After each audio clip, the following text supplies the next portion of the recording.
खुदा यीशु मसीह के कादर नाम में आप सबको सलाम। जैसा कि आप जानते हैं कि मेरा नाम जोहोशफत आशर है और मैं अपने चैनल पर बाइबल स्टडी टॉपिक्स पर वीडियोस बनाता हूं। और अगर आप मुझे पहले से फॉलो कर रहे हैं तो आप जानते हैं कि आजकल मैं सीरीज़ पर बना रहा हूं वीडियो, ऐसा ज़वाज कायम करना जो मुस्तकिल रहे। आज इसका हम 5वां सबक स्टडी करने लगे हैं। अगर आप पहले 4 सब असबाक के बारे में जानना चाहते हैं तो मैं आपको इनकरेज करूँगा कि ये बाकायदा मैंने प्लेलिस्ट बनाई हुई है, इसमें आप जाकर पिछली वीडियोस देख सकते हैं। पहले में हम अज़दवाज की बुनियाद देखते हैं, दूसरे में हम सबक के अंदर हम मर्द का किरदार देखते हैं, तीसरे सबक के अंदर औरत का किरदार है, चौथे सबक के अंदर बातचीत के बारे में बात की जा रही है कि एक दूसरे के साथ राब्ता किस तरह से रखा जाए, बातें किस तरह से की जाए। आज का टॉपिक बहुत इंटरेस्टिंग है। आज का टॉपिक ऐसा है जिसके बारे में शायद ही आपने कभी कोई सरमन सुना हो या इस तरह से बात सुनी हो। आज के टॉपिक में हम बात करने लगे हैं कि अज़दवाज में मोहब्बत, रोमांस किस तरह से काम करता है। और अब आपको बात समझने की ज़रूरत है कि जब भी रोमांस की बात की जाती है तो लोग समझते हैं, क्योंकि हम ये मूवीज़ के अंदर देखते हैं और मूवीज़ के अंदर बहुत सी हरामकारी होती है, ज़नाकारी होती है, इसलिए लोग इसको एक नेगेटिव मीनिंग के अंदर लेकर जाते हैं। मेरे अजीज़ों, ऐसी बात नहीं है। असल में रोमांस या उर्दू में रोमांस या इश्कबाजी करना, वी कैन से, वैसे तो मैं इससे बुरे वर्ड्स बोल चुका हूँ तो ये बोलने में मुझे कोई प्रॉब्लम नहीं है अब। इश्कबाजी करना ये लोगों को लगता है कि बहुत ही दुनियावी काम है और बेदीनी का काम है और ये हरामकारी और जनाकारी की तरफ इशारा करता है, but this is not actually true. मियाँ बीवी के अंदर रोमांस होना चाहिए, मियाँ बीवी के अंदर फ्लर्टिंग होनी चाहिए, मियाँ बीवी के अंदर इश्कबाजी होनी चाहिए। बट अनफॉर्चुनेटली हमारा मीडिया, हमारी फिल्में, ना सिर्फ पाकिस्तानी फिल्में, हॉलीवुड टॉप पर है, बॉलीवुड नंबर 2 पर है और इसके अंदर इतने बुरे तरीके से बताया जाता है, इतना बुरे तरीके से पोर्ट्रे किया जाता है कि लोग इसको गुनाह समझते हैं, लेकिन ऐसी बात नहीं है। और आज हम लोग देखना चाहते हैं कि रोमांस की जो बुनियाद है वो क्या है। और क्योंकि रोमांस कब करता है बंदा, जब उसको किसी से मोहब्बत होती है। तो आज अब मोहब्बत के बारे में, रोमांस के बारे में सीखना चाहते हैं, and let's study the word of God. और आपको पता चल जाएगा कि मैं क्या कहना चाह रहा हूँ। अगर आपको लगता है कि मैं कुछ गलत बोल रहा हूँ तो बराए मेहरबानी मेरे साथ तमाम हवालाजात देखिए और आपको पता चल जाएगा कि मैं जो भी बात बोल रहा हूँ असल में वो खुदा के कलाम से मुताबिकत रखती है। तो सबसे पहले तो हम ये देखना चाहते हैं कि मोहब्बत की शुरुआत कहाँ से है। और उसके लिए हमारे पास यूहन्ना 3 बाब और उसकी 16वीं आयत है। और अगर आप क्रिश्चियन हैं तो आपको तो आयत ज़बानी याद होगी, जहाँ पर लिखा हुआ है, क्योंकि खुदा ने दुनिया से ऐसी मोहब्बत रखी कि उसने अपना इकलौता बेटा बख्श दिया ताकि जो कोई इस पर ईमान लाए हलाक ना हो बल्कि हमेशा की ज़िंदगी पाए। मोहब्बत की शुरुआत या मोहब्बत की जड़ क्या है? असल में सवाल होना चाहिए मोहब्बत की जड़ कौन है, और वो खुदा है। खुदा ही है जो मोहब्बत की जड़ है और खुदा की सिफ़त है, खुदा की ज़ात, उसमें से मोहब्बत की शुरुआत होती है। खुदा मोहब्बत का सर चश्मा है जिसमें से मोहब्बत निकलती है। और क्योंकि हम मसीह यीशु को कबूल कर चुके हैं और मसीह यीशु को कबूल करने के वसीला उसका रूह हमारे दिलों में उंडेला गया है, मुताबिक रोमियो उसका 5वां बाब 5वीं आयत और पहला कुरिन्थियों उसका 13वां बाब, तो अब हम मोहब्बत में चल सकते हैं। अब मोहब्बत में चलना कैसे दिखाई देता है, ये इसी बात को यूहन्ना और दीगर तौर पर बयान करता है जब वो अपने खतूत लिखता है। पहला यूहन्ना 4 बाब उसकी 7 से 21 आयत के अंदर वो कहता है कि जो कोई मोहब्बत रखता है वो खुदा से पैदा हुआ है। और मोहब्बत इसमें नहीं है कि हमने खुदा से मोहब्बत की, क्योंकि मोहब्बत हमसे शुरुआत नहीं हुई, हम गुनाहगार थे, हमारे अंदर मोहब्बत नहीं थी। इनफैक्ट जब आप कलाम पढ़ते हैं, खासतौर पर रोमियो उसका पहला बाब, वहां पर ये लिखा हुआ है कि इंसान के अंदर मोहब्बत कम होती चली जाती है, यहाँ तक कि एक ऐसा पॉइंट आ जाता है कि इंसान के अंदर बिल्कुल मोहब्बत खत्म हो जाती है, मोहब्बत से खाली हो जाता है और उसके अंदर नफरत और कहर और गुस्सा और उसके अंदर बाकी तमाम चीज़ें रह जाती हैं, मोहब्बत खत्म हो जाती है। मोहब्बत शुरुआत खुदा से होती है। और वो कहता है कि मोहब्बत इसमें नहीं कि हमने खुदा से मोहब्बत की, बल्कि मोहब्बत इसमें है कि खुदा ने हमसे मोहब्बत की और हमारे गुनाहों के गफारे के लिए अपने बेटे को दे दिया। पहला यूहन्ना 4 बाब और उसकी 10वीं आयत। फिर 11वीं आयत में कहता है, अजीज जब खुदा ने हमसे ऐसी मोहब्बत रखी तो हम पर भी एक दूसरे से मोहब्बत रखना फर्ज है। तो क्रिश्चियन के अंदर तो मोहब्बत होनी ही होनी चाहिए। अब मोहब्बत कैसी होनी चाहिए, बाद में आप पूरा हवाला देख सकते हैं, मैं इसको पूरा नहीं पढ़ूंगा क्योंकि टाइम शॉर्ट है, तो मेरे पास इतना टाइम नहीं है कि मैं तमाम बातों को डिस्कस कर सकूं। लेकिन यूहन्ना ये कहता है कि अगर हम खुदा से पैदा हुए हैं तो हमारे अंदर मोहब्बत है और हमारे अंदर की मोहब्बत नजर आएगी हमारे कामों के वसीला। और इसके साथ साथ मैं बयान करना चाहता हूं कि बाइबल मुकद्दस में मोहब्बत को 3 तरह से बयान किया गया है। और जब हम यूनानी सकाफत में देखते हैं तो असल में 4 तरह की मोहब्बतें हैं और इस तरह से मोहब्बत को किसी और ज़ुबान में बयान नहीं किया गया। सो हम यूनानी तौर पर और बाइबल में देखना चाहते हैं, because this is going to be very interesting. So मोहब्बत के लिए यूनानी में 4 अल्फाज या 4 आइडियाज इस्तेमाल किए जाते हैं। सबसे पहला जो यूनानी लफ्ज़ है वो है स्तोर्गे। अब मैं आपको बताता चलूँ कि मेरा तलफ़ुज़ ठीक भी हो सकता है, गलत भी हो सकता है, क्योंकि मैंने यूनानी बेसिकली स्टडी नहीं की है। लेकिन जिस तरह से हमारे पास उसकी नक़ल हरफ़ी आती है, मैं उसमें से पढ़ के आपको बताता हूँ। तो सबसे पहली जो जिस मोहब्बत के आइडिया का, कॉन्सेप्ट का ज़िक्र मिलता है, वो हमें स्तोर्गे मिलता है। और स्तोर्गे को हमेशा बाइबल मुक़द्दस के अंदर एज़ अ नेगेटिव यूज़ किया गया है। ये वो मोहब्बत है जो ख़त्म होती चली जाती है, बिल्कुल, बिल्कुल बुनियादी मोहब्बत होती है। जैसे कि किसी को अपने बेटे से मोहब्बत है, किसी को अपने माँ-बाप से मोहब्बत है, इनफैक्ट किसी को अपने कुत्ते से प्यार हो, तो ये मोहब्बत है। लेकिन ये मोहब्बत ख़त्म होती चली जाती है, इसलिए मोहब्बत ये किसी काम की नहीं है। ये खुदा इस लफ्ज़ को उन लोगों के लिए इस्तेमाल करता है कि वो लोग जो बेदीनी में इतनी तरक्की करते चले जा रहे हैं कि मोहब्बत उनकी कम होती चली जा रही है, क्योंकि जो बेदीनी में बढ़ता चला जा रहा है वो दीनदारी में घटता चला जा रहा है, और दीनदारी में घटता चला जा रहा है तो इसका मतलब खुदा के साथ उसका ताल्लुक घटता चला जा रहा है, और क्योंकि खुदा के साथ उसका ताल्लुक घटता चला जा रहा है तो खुदा की मोहब्बत भी उसमें घटती चली जा रही है।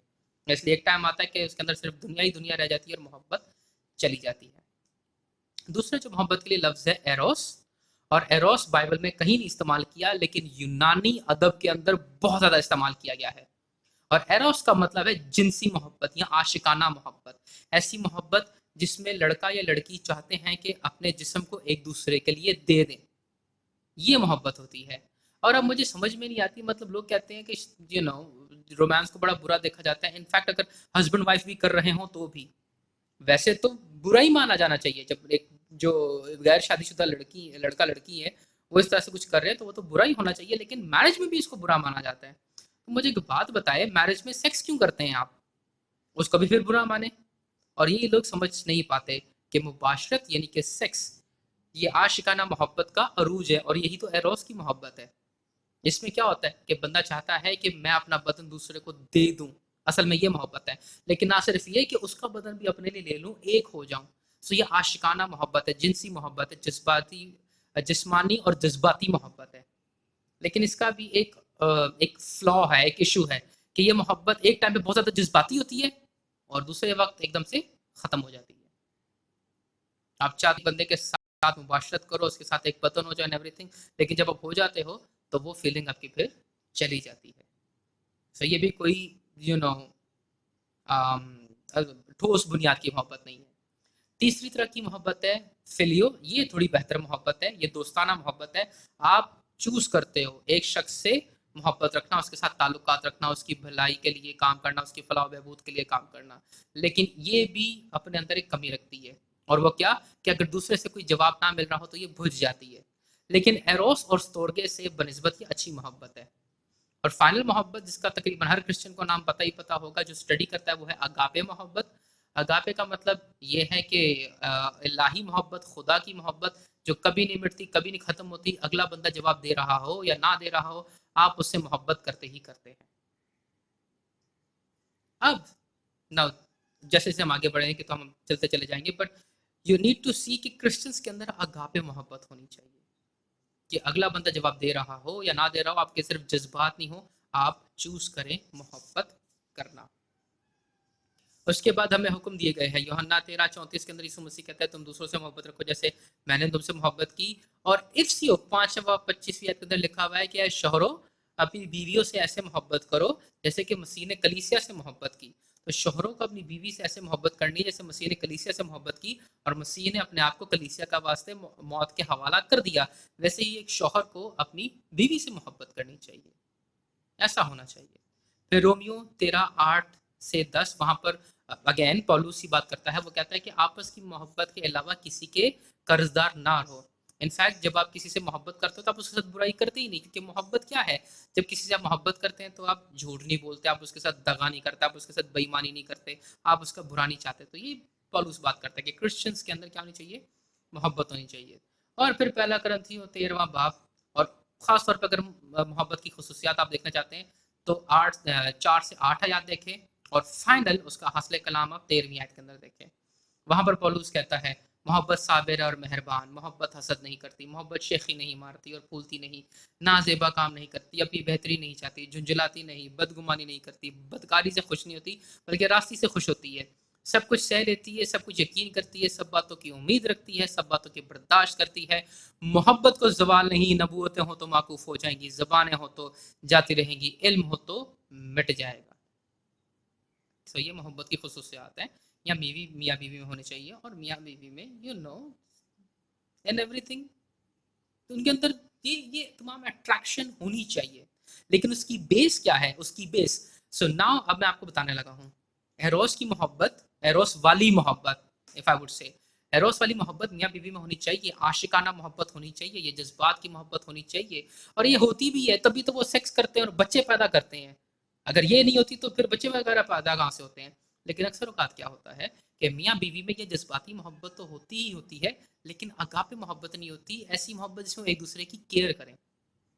और ये पाकिस्तान में आप देख लेंगे कि मियाँ बीवी में लड़ाई होती है, झगड़ा होता है, अक्सर बिक बिक वो कर रहे होते हैं, लेकिन बच्चे उनके बहुत पैदा हो रहे होते हैं। मुझे अभी भी याद है, मुझे ये जोक आया था कि व्हाट्सएप पे दो दोस्त बात कर रहे होते हैं, और एक दोस्त दूसरे दोस्त से पूछता है, यार लव मैरिज करनी चाहिए या अरेंज मैरिज। तो दोस्त कहता है, भाई लव मैरिज ही करनी चाहिए, अरेंज मैरिज में बहुत इश्यूज होते हैं। मेरे मॉम डैड की भी अरेंज मैरिज हुई हुई है, वो अक्सर ही लड़ते रहते हैं, हम तमाम भाई बहुत परेशान हैं। तो उसका दोस्त पूछता है, अच्छा तुम लोग कितने बहन भाई हो, और वो कहते हैं हम 13 बहन भाई हैं। So let me tell you guys के ओके, जज्बात की मोहब्बत होनी चाहिए, रोमांस होना चाहिए, it is okay, it is fine, marriage के अंदर ये नेचुरल है, लेकिन इसकी बेस एरोस नहीं होनी चाहिए, इसकी बेस अकापे होनी चाहिए। ये आपको समझने की जरूरत है। और पहला ग्रंथियो 13वां बाब 13वीं आयत के अंदर पौलुस कहता है, गर्ज, ईमान, उम्मीद और मोहब्बत तीनों दायमी है, यानी कि तीनों इलाही हैं, लेकिन अफजल इनमें मोहब्बत है। मोहब्बत तो बहुत अफजल शय है, इसके बारे में गौर करें आप। मैं चाहूंगा कि आप पूरा सबक खुद से स्टडी करें, इसमें बहुत सारी डिटेल्स है जो मैंने नहीं बताई, लेकिन एंड में मैं आपको एक बात बोलना चाहता हूँ। मियाँ बीवी के अंदर रोमांस के लिए, सेक्सुअल रिलेशनशिप के लिए, अजदवाज के लिए, प्लीज आप पोर्नोग्राफी से टिप ना लें। मैं अगेन ये बात बोलता हूँ, मियाँ बीवी आपस में मुबाशरत कैसे करते हैं, उसकी टिप्स के लिए, उसकी नॉलेज के लिए बराए मेहरबानी आप पोर्नोग्राफी ना देखें। आपकी शादी तबाह हो जाएगी, बर्बाद हो जाएगी, आप अपना सेक्सुअल रिलेशनशिप बिल्कुल भी एंजॉय नहीं कर पाएंगे, क्योंकि पोर्नोग्राफी के अंदर सिर्फ, अगर मैं सही अल्फाज बोलूँ तो, जाहिलाना काम है और कुछ भी नहीं है। और बहुत सारे यंगस्टर्स, क्योंकि वो सोचते हैं कि पोर्नोग्राफी पूरे सेक्स के बारे में है और हमें सेक्स की नॉलेज मिलेगी उससे, तो वो देखने चाहते हैं, दैट इज नॉट सेक्स, क्योंकि उन लोगों को पैसे मिल रहे हैं मूवी बनाने के लिए, और ज्यादा पैसे के लिए वो तमाम तरह की गंदी हरकतें करते हैं। डोंट डू दैट, वो आपकी शादी को बर्बाद कर देगा। उनकी शादी नहीं हुई, उनको प्यार नहीं है, उनको मोहब्बत नहीं है, भले हेडिंग जो भी लिखी हो वहां पर कि स्वीट कपल है और ये है वो, नहीं नहीं नहीं, वो कैमरे के सामने कर रहे हैं और एंटरटेनमेंट के लिए कर रहे हैं, और एंटरटेनमेंट के लिए वो हर गंदी हरकत करने के लिए तैयार है। This is not how you have sex. ये हर बंदे को पता है कि उसके जिस्म में कौन सा आज़ा किस काम के लिए है, बस उसको उसी के लिए इस्तेमाल करें, एंड दैट्स इट। उससे ज़्यादा आपको जानने की ज़रूरत नहीं है, लिटरली। और ख़ासतौर पे पोर्नोग्राफी आपने देखी, आपकी ज़िंदगी बर्बाद हो जाएगी। इससे ज़्यादा मैं आपको और टिप्स नहीं दे सकता। लेकिन अगर आपका कोई सवाल है, I am happy to help. In fact अगर आप मुझसे सवाल करते हैं तो मैं सवालों के जवाब में पूरी वीडियो बना सकता हूँ कि देखें यही ऐसे ऐसे हो सकता है, जिससे दूसरों को भी मदद हो जाएगी। So if you have any questions you can write मी। आखिर में मैं आपको बोलूँगा कि आप प्लीज़ मुझे यूट्यूब से पे सपोर्ट करें, और अनकरीब मैं पूरा चैनल ही उधर शिफ्ट करने वाला हूँ। इनफैक्ट अभी भी चैनल है, लेकिन मैं फेसबुक से पूरा उधर ही शिफ्ट हो जाऊँगा। So do follow me there, अगर आप चाहते हैं कि आपको ये वीडियोज़ मिलती रहें, और किसी टॉपिक पर अगर आप बनवाना चाहते हैं video, so you are most welcome. तब तक के लिए, मजीद वीडियोस के लिए आप ज़रूर लाइक और सब्सक्राइब करें, कमेंट करें, शेयर करें अगर वीडियो पसंद आई है तो, और do support me. Thank you, God bless you, और see you in the next video.